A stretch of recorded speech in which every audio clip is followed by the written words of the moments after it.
है 4 मिनट। तो इस कानून के ऊपर सिर्फ यही बोलना है, आज रायचूर में जमा हुआ तुम 5 बल्कि वक्त की बारीक और पेचीदा कानूनी पहलुओं पर पार्लियामेंट के अलावा मुख्तलिफ सतहों पर जिस मुदल्लिल अंदाज से गैर मुस्लिमों ने मुखालिफत की, गुजरात बेबाकी की एक मुनफरिद मिसाल है और इस बात की तरफ खुला इशारा है कि ये कानून मुल्क के आईनी और जमहूरी रूह के खिलाफ है।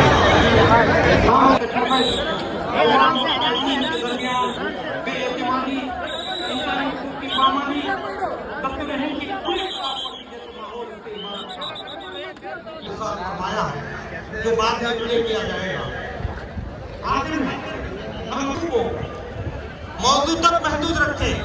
आ चुका है, तब्दीली का वक्त आ चुका है, ज़हनों को बदलने का वक्त आ चुका है, इंसाफ की आवाज लगाने का वक्त आ चुका है, हक को बुलंद करने के सिलसिले में इक़दाम करने का वक्त आ चुका है और हम सब मुत्तहिद होकर अमलन बताएंगे कि हम सब एक हैं और हम सब जुल्म के खिलाफ आवाज जब भी हमारे मजहबी और सियासी कायदीन देते रहेंगे, हम उठेंगे और जिस किस्म का फैसला भी all India Muslim personal board करेगा और जिस किस्म की कुर्बानी देने की पेशकश करेगा और गुजारिश करेगा, इंशाअल्लाह उस काम के इक़दाम के लिए उस पर अमल आवरी के लिए हम अपने कदम आगे बढ़ाएंगे और हम सब इस काले कानून की तरगीब करते हैं, इस काले कानून के खिलाफ अपनी आवाज उठाते रहेंगे और अपने जोश और जज्बे का, अपने गम और गुस्से का इजहार करते रहेंगे। ये काम मुसलमानों आप सबको मिलकर करना है, किसी दूसरे के कान नारे तकबीर, all India Muslim personal board, all India Muslim personal board, all India Muslim personal board, वक्त बचाओ दस्तूर बचाओ, बोलो वक्त बचाओ, वक्त बचाओ, वक्त बचाओ। जज़ाकल्लाहु खैरन व आखिरु दअवाना अल्हम्दुलिल्लाहि रब्बिल आलमीन। वोट की मुहिम में हमारे मुल्क के बिरादरान वतन भी हमारे शान बशाना इस मकसद के लिए अपनी तवानाइयाँ लगा रहे हैं। ये चमन हमारी है, तुम्हारी नहीं। ಬಂಧುಗಳೇ, ನನಗೆ ಜ್ಞಾಪಕ ಇದೆ, ಫರಾಜ್ನ ಈ ಶಾಯರಿಯನ್ನ ನಾನು 2020 ಜನವರಿ 30ನೇ ತಾರೀಕು ಇದೇ ವೇದಿಕೆಯಿಂದ ನಿಮ್ಮೆಲ್ಲರ ಮುಂದೆ ನಾನು ಹೇಳಿದ್ದೆ. ಅವತ್ತಿನ ಸಂದರ್ಭ ಅದರ ವಿರುದ್ಧ ಒಂದು ಬೃಹತ್ ಜನಾಂದೋಲನ ನಡೀತಿತ್ತು. ಆ ಜನಾಂದೋಲನದ ಭಾಗವಾಗಿ ರಾಯಚೂರಿನಲ್ಲಿ ಬೃಹತ್ ಮತ್ತೆ ಅಂಥದೇ ಒಂದು ಆಪತ್ತು ನಮ್ಮ ದೇಶಕ್ಕೆ ಬಂದಿದೆ. ಸ್ನೇಹಿತರೆ, ಏನೊಂದು ವಕ್ಫ್ ತಿದ್ದುಪಡಿ ಕಾಯ್ದೆ 2025 ವಕ್ಫ್ ಅಮೆಂಡ್ಮೆಂಟ್ ಆಕ್ಟ್ 2025 ಅಂತ ಬಂದಿದೆ, ಅದು ಕೇವಲ ಮುಸ್ಲಿಮರನ್ನು ಮಾತ್ರ ಗುರಿ ಇಟ್ಕೊಂಡು ಮಾಡ್ತಿರೋ ಕಾಯ್ದೆ ಅಲ್ಲ. ಕೇವಲ ಮುಸ್ಲಿಮರು ಮಾತ್ರ ಇದನ್ನ ವಿರೋಧಿಸಬಾರದು. ಅದು ಮಾಡುತ್ತೆ, ವಕ್ಫ್ ಅನ್ನ ಡಿ ಇಸ್ಲಾಮೈಸ್ ಮಾಡುತ್ತೆ, ಇಸ್ಲಾಮಿಂದ ದೂರ ತೆಗೆದುಕೊಂಡೋಗುತ್ತೆ. ಮೊದಲನೇದು. ಎರಡನೇದು, ಮುಸ್ಲಿಮರ ಆಸ್ತಿಗಳ ಮೇಲೆ ದಾಳಿ ಮಾಡುತ್ತೆ.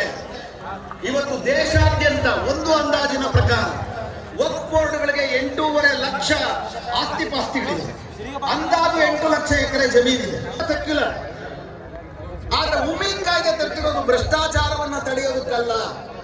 ಆ 8.5 ಲಕ್ಷ ಅದು ಕಬರಸ್ತಾನ ಆಗಿರ್ಬೋದು, ಮುಸಾಫಿರ್ಖಾನ ಆಗಿರ್ಬೋದು, मस्जिद है। अभी इस्लाम जिंदा है, अभी कुरान बाकी है। ये जालिम क्या समझते हैं जो रोज हमको डसते हैं? ये जालिम क्या समझते हैं जो रोज हमको डसते हैं? अभी तो 29 में करबला का मैदान बाकी है।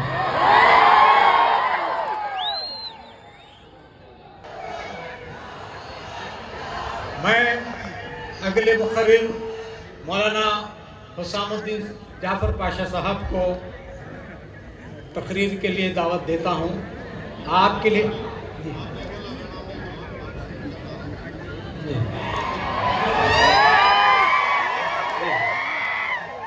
यहाँ की शख्सियत जी मौलाना चाह रहे हैं कि वक्त कम है, मैं डायरेक्ट इजहार करना चाह रहा हूँ जी।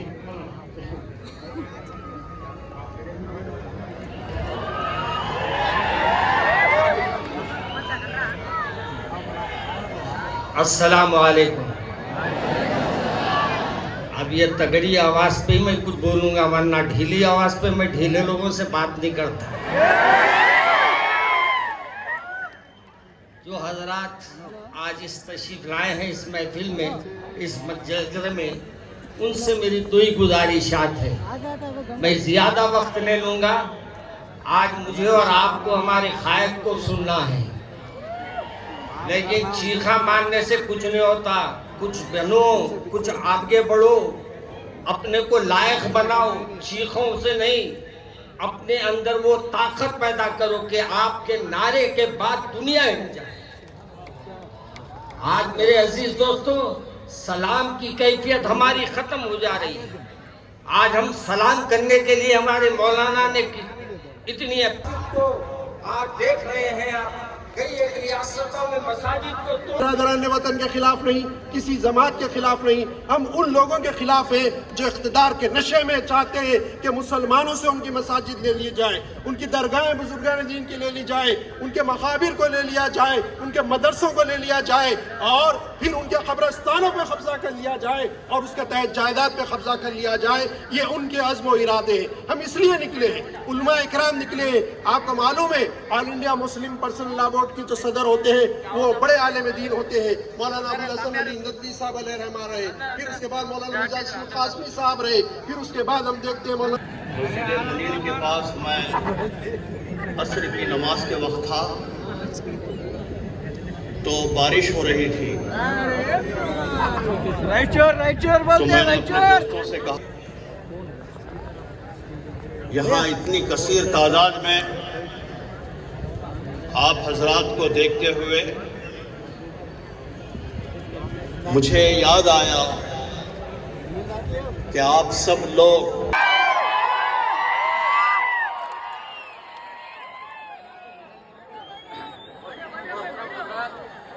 अभी आपके सामने all India Muslim personal law board के सदर मौलाना खालिद सैफुल्लाह रहमानी का वीडियो खिताब स्क्रीन पे पेश किया जाएगा। आप हजरात खामोशी से उस खिताब को समाअत फरमाएं। इंतजामिया कमेटी के तमाम अरकान, मेरे अजीज दोस्तों और बुजुर्गों, मैं आपका शुक्रगुजार हूँ कि आपने अपना कीमती वक्त निकाल कर आज के इस एहतजाजी जलसे में शिरकत की जो वक्फ कानून के खिलाफ मुनक़्क़द किया जा रहा है। मेरे अजीज दोस्तों और बुजुर्गों, आप और हम जानते हैं कि आज बने सगीर हो या बैनुल-अक़वामी सतह पर उन हालात से आप वाकिफ़ हैं। क्योंकि वक्त हमारे पास बहुत कम है, मैं शायर मशरिक़ का एक शेर आपके सामने पढ़ना चाहता हूँ कि उन्होंने लिखा था कि तू ना मिट जाएगा ईरान के मिट जाने से, नशे मैं को ताल्लुक़ हस्ती पैमाने से, नशे मैं को ताल्लुक़ नहीं पैमाने से, आया योरिश तातार के अफसाने से, पासबा मिल गए काबे को सनम खाने से, कश्ती हक़ का ज़माने में सहारा तू है, असर नौ रात है धुंधला सा सितारा तू है। मेरे अजीज़ दोस्तों और बुज़ुर्गों, आप और हमने देखा और देख भी रहे हैं कि किस जालिमाना तरीक़े से गज़ा में फ़लस्तीनियों का क़त्लेआम किया जा रहा है, नस्ल कशी की जा रही है और अब तक 55,000 से ज़्यादा फ़लस्तीनी अपनी जानों को गंवा चुके हैं, जिसमें से 30,000 से वारंट को जारी किया। और हम अल्लाह से दुआ करते हैं कि अल्लाह सुब्हाना व तआला इन फ़लस्तीनियों की मदद करे और जो लोग फ़लस्तीनियों की जानें ले रहे हैं, अल्लाह सुब्हाना व तआला उनको निस्त नाबूद कर दे। और अफसोस मुझे इस बात का होता है कि अमेरिका के एक प्रोफेसर हैं बड़ी यूनिवर्सिटी के, उनका नाम प्रोफेसर मुख्तदिर खां है। उन्होंने ये बात कही है कि जो ऑर्गेनाइजेशन ऑफ इस्लामिक कॉन्फ्रेंस में जितने ममालिक हैं, उन ममालिक की जितनी फौजें हैं वो इजराइल की आबादी के बराबर हैं। मगर आप बताइए, जो लोग उम्मत की बात करते हैं, एक लफ्ज एक हरकत नहीं कर सकते। और ये लोग समझ नहीं रहे हैं कि जो लोग आज मासूम लोग मर रहे हैं फ़लस्तीनी, उनको इसलिए मारा जा रहा है ताकि ये जो ज़ायनिस्ट लोग हैं वो बैतुल मुक़द्दस और मस्जिद अक़सा को नुकसान पहुंचाना चाहते हैं। हमने देखा कि हमारे मुल्क की पाकिस्तान से झड़प हुई तो तुर्किया और अज़रबैजान पाकिस्तान की ताईद में खड़े हो गए खुलकर। हम अफसोस इस बात का है कि ये लोग खुलकर फ़लस्तीनियों के साथ नहीं खड़े हो सकते, ये खुलकर इजराइल की मुखालिफत नहीं कर सकते नाम लेकर। आप बताइए फिर कौन रोकेगा इनको? इंशाअल्लाह कर रहे हैं और हम अल्लाह से दुआ करते हैं कि अल्लाह इस जालिम जहन्नम के कुत्ते बेंयामिन नेतन्याहू को अल्लाह ताला निस्तो नाबूद कर दे और इन फ़लस्तीनियों को इस जुल्म से आज़ादी दिलवाए। दूसरी बात मेरे अजीज दोस्तों और बुजुर्गों, आज 27 ज़िलहज है और 26 ज़िलहज को हज़रत फारूक आज़म रदी अल्लाह ताला अन्हो को फजर की नमाज में मस्जिद नबवी में एक मजूसी ने, जब फारूक आज़म रदी अल्लाह ताला अन्हो उमर इब्न खत्ताब नमाज की इमामत कर रहे थे, दूसरी रकात में सजदे में, पहली रकात के सजदे में थे, तो ये अबुलुला मजूसी आकर चाकू से आप पर हमला करता है और पहली मुहर्रम के दिन फारूक आज़म को शहादत नसीब हुई। मेरे अजीज दोस्तों और बुजुर्गों, हम औलिया अल्लाह को याद करते हैं, मगर याद रखिए इस्लाम जो हमको और आपको मिला है और सुबह क़यामत तक हमारी नस्लों को मिलेगा, वो रसूलुल्लाह सल्लल्लाहु अलैहि वसल्लम के उस तौहीद के पैगाम से और आक़ाए दो आलम सल्लल्लाहु अलैहि वसल्लम की सुन्नत के ज़रिए हमको मिला।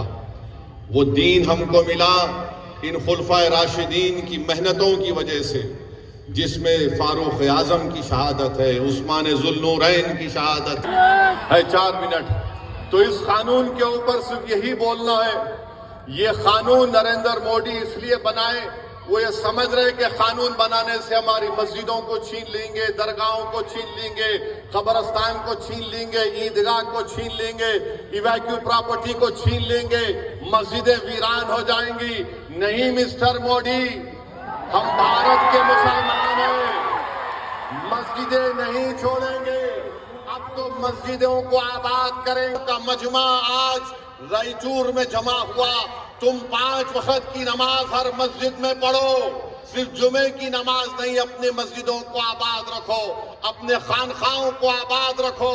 कोई माइका लाल हमसे इंशाअल्लाह ताला हमारी मस्जिद को नहीं छीन सकता।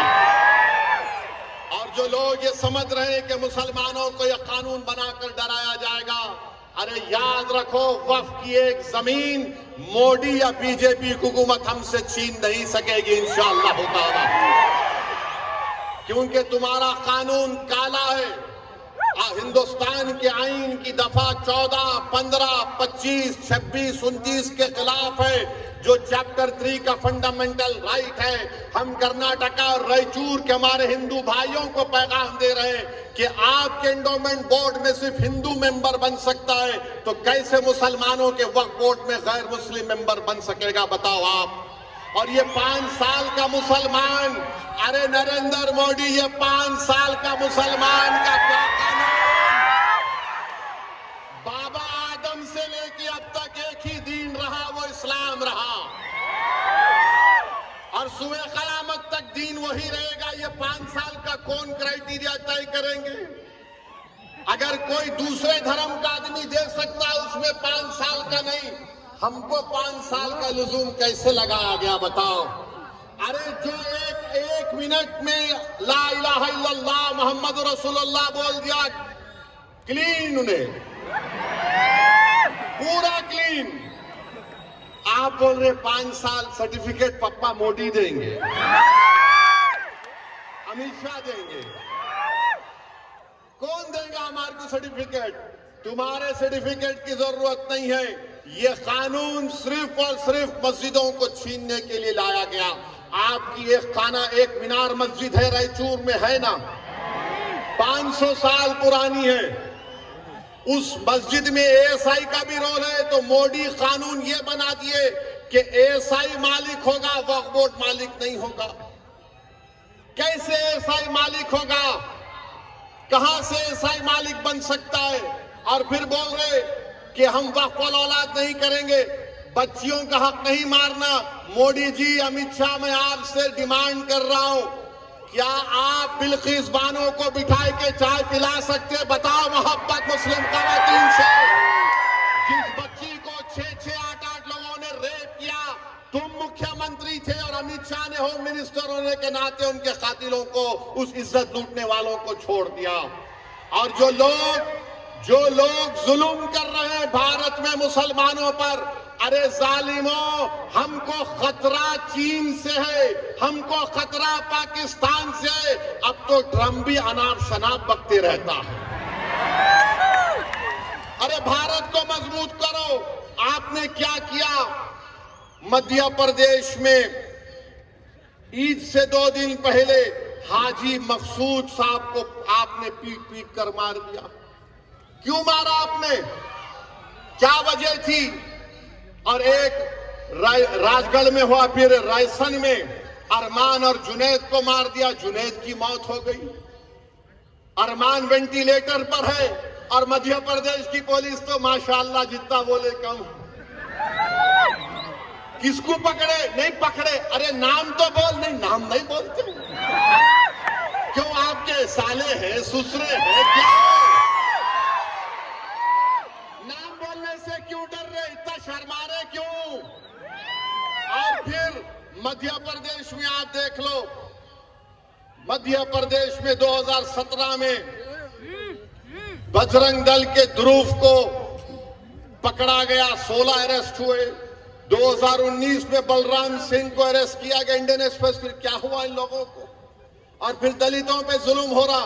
24 जून 2025 को ओडिशा में 2 दलित भाई बुल्लू और बाबुल नायक को क्या जानवर लेके जा रहे थे, जानवर को रोककर उनको पीटा गया। 30 लोगों ने मारा, उनके सर के बाल मुंडा दिए, हाथों को बांध दिया, 1 किलोमीटर उनको रेंगने लगाया, घास उनके मुंह में डाली। अरे बीजेपी वालों, बेशर्मो, देखो दलितों पर जुल्म हो रहा है। ये तुम जुल्म कर रहे हो। अरे जाओ ना, चीन को भगाओ जो हमारी 2000 स्क्वायर किलोमीटर जमीन पर कब्जा करके बैठा है। वहां पर जाकर हिम्मत दिखाओ, हम भी तुम्हारे साथ आएंगे। मगर यहां दलितों को मार रहे और बड़ा नेक काम समझ रहे। मध्य प्रदेश में यहां पर हाजी मकसूद को मार दिया गया, जुनैद को मार दिया गया। क्या हो रहा है हमारे देश में? हम बीजेपी से बोलना चाह रहे, बाहर के दुश्मन को देखो। और ये जितने गांव रक्षक है, इतने बहादुर है, तो पहले इनको चीन के सामने फेंक दो, लड़के आ चल। अरे देश को बचाओ, देश की रक्षा करो, देश को खतरा है चीन से। याद रखो, अगर भारत ताकतवर नहीं बनेगा इकोनॉमिकली तौर पर, मिलिट्री तौर पर, तो फिर हम क्या करेंगे? क्या करेंगे हम, बताओ?